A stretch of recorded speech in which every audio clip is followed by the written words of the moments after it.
जय श्री हरि साथियों। आज हम आयाम के बारे में बात करेंगे।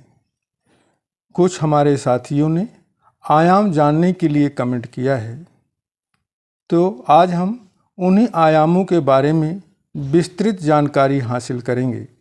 साथियों, हिंदू धर्म में सृष्टि की उत्पत्ति कुछ इस प्रकार से बताया गया है। परब्रह्म ने सबसे पहले ईश्वर को उत्पत्ति किया। ईश्वर से अंधकार, अंधकार से आकाश, आकाश से वायु, वायु से अग्नि, अग्नि से जल और जल से पृथ्वी, पृथ्वी से औषधि, औषधि से अन्न, अन्न से वीर्य और वीर्य से प्राणी उत्पन्न हुए। इंसान की समझ और ज्ञान को प्रदान करने के लिए वेदों की उत्पत्ति की गई। इन सब के बारे में हम पूरी तरह से वर्णन नहीं कर सकते हैं। हमारे वेदों में कई ऐसी गूढ़ बातें बताई गई हैं जो हमें परम सत्य को जानने में मदद करती हैं। विज्ञान भी यह बोलता है कि हमारे ब्रह्मांड में कई सारे आयाम यानी डायमेंशन हैं, और आजकल कई फिल्मों में टाइम ट्रैवल के बारे में बात की जाती है। तो विज्ञान के अनुसार समय भी एक आयाम है।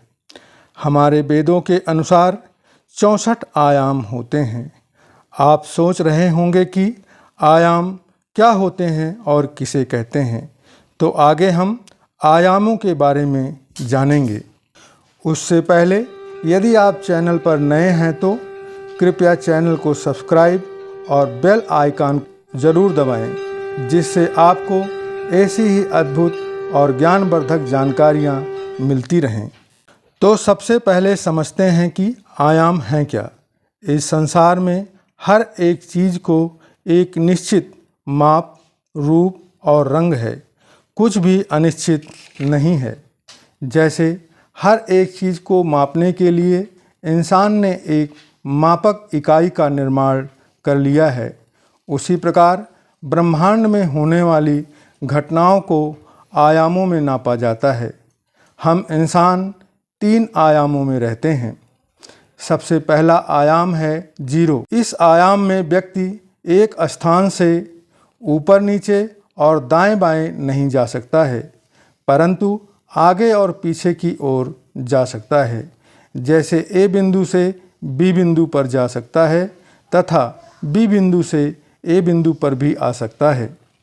दूसरा आयाम, इस आयाम में व्यक्ति आगे पीछे और दाहिने बाएं जा सकता है, परंतु ऊपर और नीचे नहीं जा सकता है। यहाँ पर 4 बिंदु होते हैं। तीसरा आयाम, यह वह आयाम है जिसमें हम मनुष्य रहते हैं। इस आयाम में आगे पीछे, दाहिने बाएं और ऊपर नीचे जाया जा सकता है। इसे ही वैज्ञानिक भाषा में 3D कहते हैं। चौथा आयाम समय को माना गया है। जैसे कि समय में हम सिर्फ आगे की ओर जा सकते हैं, वो भी समय के साथ साथ, लेकिन भूतकाल में नहीं जाया जा सकता है। लेकिन इस आयाम के लोग भूतकाल और भविष्य काल दोनों में जा सकते हैं। पांचवा आयाम भी समय के बारे में ही है। इसे मल्टीपल यूनिवर्स भी कहते हैं। इस आयाम का व्यक्ति समय में आगे पीछे के साथ साथ दाहिने बाएं भी जा सकता है। आगे और पीछे जाना तो हमारी समझ में आता है, परंतु दाहिने बाएं का अर्थ है यदि कोई मनुष्य एक ही समय पर डॉक्टर और इंजीनियर दोनों बनना चाहता है तो वह समय में दाहिने जाकर इंजीनियर और बाएं जाकर डॉक्टर बन सकता है। इसे ही भविष्य में दाहिने और बाएं जाना कहते हैं। ब्रह्मा जी इसी आयाम में रहते हैं। इसे ब्रह्म आयाम भी कहते हैं। हर ब्रह्मांड के अलग अलग ब्रह्मा हैं।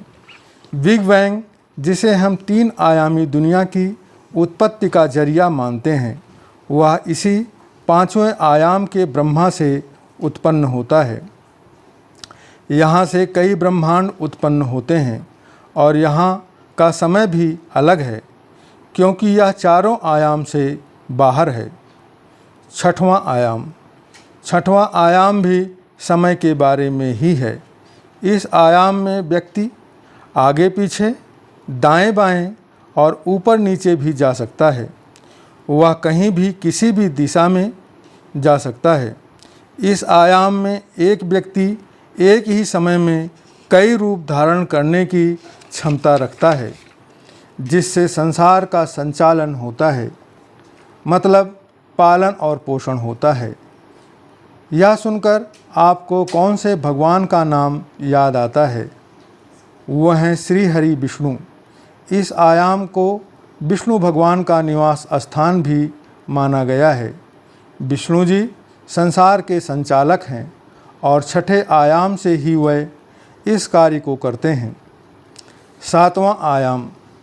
इस आयाम में विभिन्न ब्रह्मांडों की बात की गई है। मान लीजिए यहाँ हमारे ब्रह्मांड जैसा एक और ब्रह्मांड है, जहाँ हमारा एक और प्रतिरूप होता है, जो समय में या तो हमसे आगे होगा या फिर पीछे होगा। मान लीजिए हमें कोई दूसरा ब्रह्मांड मिल गया, तो इस आयाम का व्यक्ति एक सीधी रेखा में उस ब्रह्मांड में जाकर वापस आ सकता है। मतलब वह आगे पीछे के ब्रह्मांड में तो जा सकता है, लेकिन दाहिने और बाएं वाले ब्रह्मांड में नहीं जा सकता है। इसे सत्य आयाम भी कहा जाता है।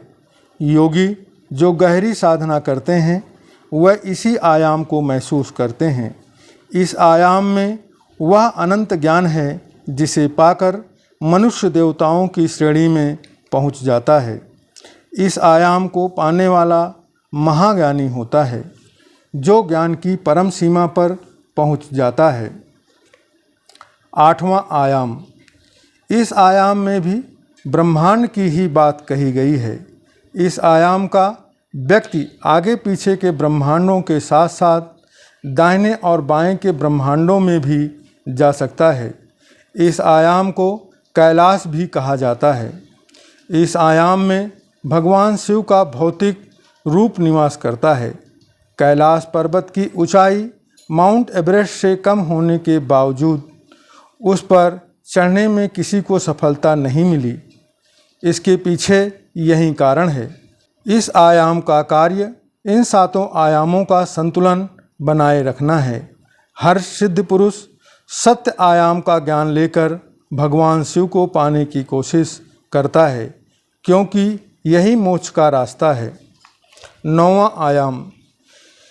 इस आयाम का व्यक्ति आगे पीछे, दाहिने बाएं और ऊपर नीचे कहीं भी जा सकता है। इस आयाम को वैकुंठ भी कहा जाता है।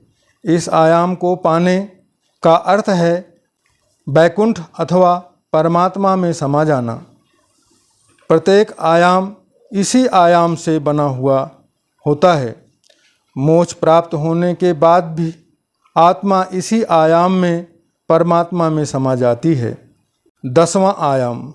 इस आयाम का व्यक्ति किसी भी ब्रह्मांड में कभी भी जा सकता है। इसके ऊपर कोई रोक टोक नहीं है। उस पर किसी भी ब्रह्मांड का कोई भी नियम लागू नहीं होता है, बल्कि वह अपने खुद के नियमों के अनुसार जब जैसा चाहे वैसा कर सकता है। यहाँ पर बहुत सी प्रजातियाँ बिना एक दूसरे के होने को महसूस किए रह सकती हैं। इसलिए इस आयाम को अनंत आयाम भी कहते हैं। यहाँ पर ही परब्रह्म निवास करते हैं। सनातन धर्म में जिसे निराकार, अनंत, सदाशिव और परब्रह्म कहा गया है। महाभारत के युद्ध में भगवान श्री कृष्ण ने अर्जुन को अपने इसी रूप में दर्शन दिया था, जिसे महाविष्णु कहा जाता है, और इन्हीं से सभी आयाम और ब्रह्मांड चलायमान होते हैं। यह त्रिदेवों की शक्ति का मुख्य स्रोत है। आयामों को दूसरे शब्द में कला भी कहा जाता है। भगवान श्री राम में 12 आयाम यानी 12 कलाएं की शक्ति के साथ थे, तो वहीं श्री कृष्ण जी के पास 16 आयाम यानी 16 कलाओं की शक्ति के साथ जन्म लिया था। अभी कलयुग में जब कल्कि जी का जन्म होगा तो उनके पास पूरे 64 आयाम यानी 64 कलाओं के साथ जन्म होगा। श्री रामचरितमानस में लिखा गया है कि जब धरती माँ रावण के पापों का वजन सहने में असमर्थ हो गई, देवता रावण से घबरा करके डरने लगे। उस समय भगवान परब्रह्म का उन्होंने प्रार्थना किया तो उनको भी परब्रह्म ने दर्शन नहीं दिए थे, बल्कि आकाशवाणी हुई थी। अर्थात देवता भी उनके लोक में जा नहीं सकते। बिना परब्रह्म की मर्जी के देवताओं को भी उनका दर्शन नहीं होता है। तो भगवान ने आकाशवाणी करके उन्हें निर्भीक किया था, जिसे हम बालकांड दोहा नंबर 186 में वर्णित है। जाने समय सूर्य भूमि सुने, बचन समेत स्नेह, गगन गिरा गंभीर भई, हरनि शोक संदेह। भगवान परब्रह्म परमेश्वर ने अपनी माता को भी एक बार इन्हीं आयामों का परिचय दिया है। जहाँ पर जब वो पूजा करने के लिए जा रही थी तो मंदिर में भी भगवान श्री राम ही दिखाई दिए थे और पालने में भी।